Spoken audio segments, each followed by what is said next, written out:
Leibak asigi ojah singda piba khwaidagi magun leiba award ama oiriba National Teachers Award lisingani kulumdoi ngasi India gi President Draupadi Murmu na Manipur gi Ningthoujam Binoy da lanthoktuna ikai khumnaba utkhre Leibak asigi khwaidagi phaba ojah singda pukning thougattuna chahi khuding gi lanthoktuna lakpa National Teachers Award lanthokpagi Thouram ado ngasi New Delhi gi Bigyan Bhawan da pangthokkhibani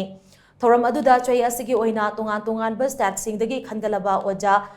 Humfutara mangada India gi President Draupadi Murmu na award adu lanthoki. Award aduda certificate ama sel oina lupalising yangkai amade silver medal ama yauri. Award ase Ningthoujam Binoy na mahagna oza oiriba school adu khudnaba khonakhiba amade lairik tamba phangdraba mahiroi sing amuk hanna lairik tamnaba inot haptuna oja amu oibagi chaba thodang lobagi damal lemjoningai oiraba National Teachers Award adu lanthorakpani hairi.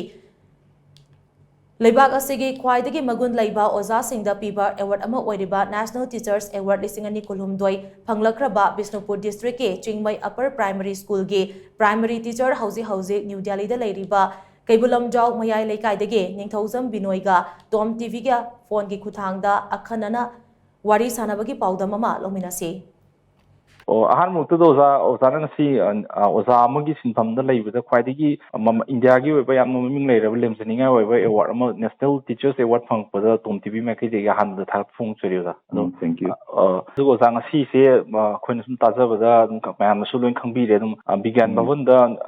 India gi President na yamna lemjaninga oiba Leibak sigi National Teachers Award phangbirakpase somda oja da phangbirakpase oja na kari ki education gi line sida kari tawrubagi government India government na pibirakpano haibsi kan thambiyune ga to singdi koi Manipur da kitang holoyalam hai tare koi impan dagi khar lapna laibe mafam singse hoida government school ayambal oina koi siraga laiba haibdi sibi maram sinna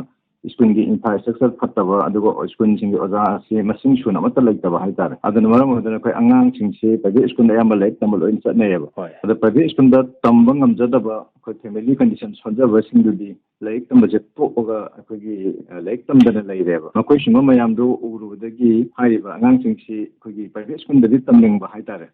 adu paisa lai tabdi tamang amdo se khoi makoi singsi akogi school se khona government gi ojaga su akogi infrastructure gi samgatlaga awar poja singsi akogi engage tawraga akogi phadana private school gi chalai dum khoi ge tamakani laik taman do yabin ha khalon de hana na manga thamjara matung daina school gi awar pa khoi infrastructure ka sangat chare adugo school se matam da khoi aina hemasa in charge na pungan do oja ani khaktulen ai ga ahum hai tare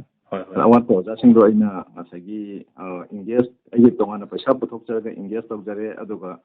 akhoi angang sing se aina kowreba laik tamba to angang sing se tamolo akhoi phadana takbi gani kai han badadi parents sing se government school da taman da ikai de ka hai ga yaweba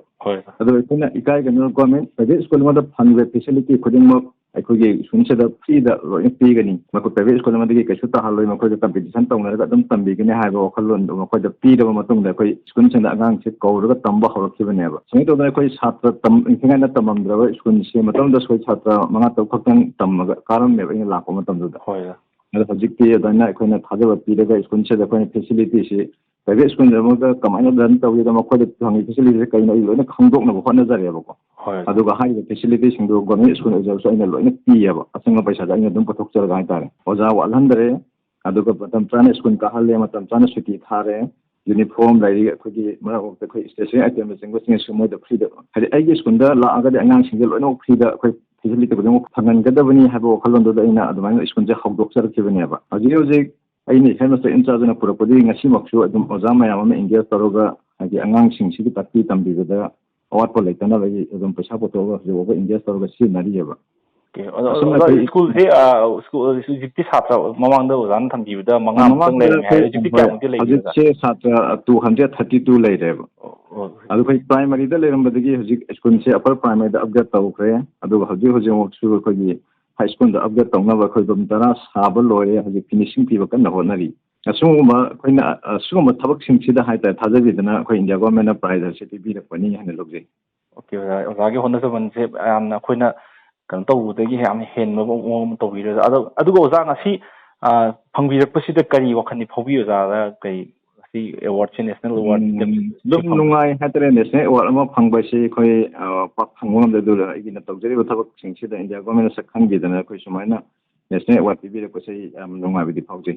Okay, aroiba oina ngasi se yamna maruiba mahiroi amasung ojagi marakta yamna maruiba numit ama Teachers Day oja singi numit amasu oibiri adu ngasi gi numit sida adum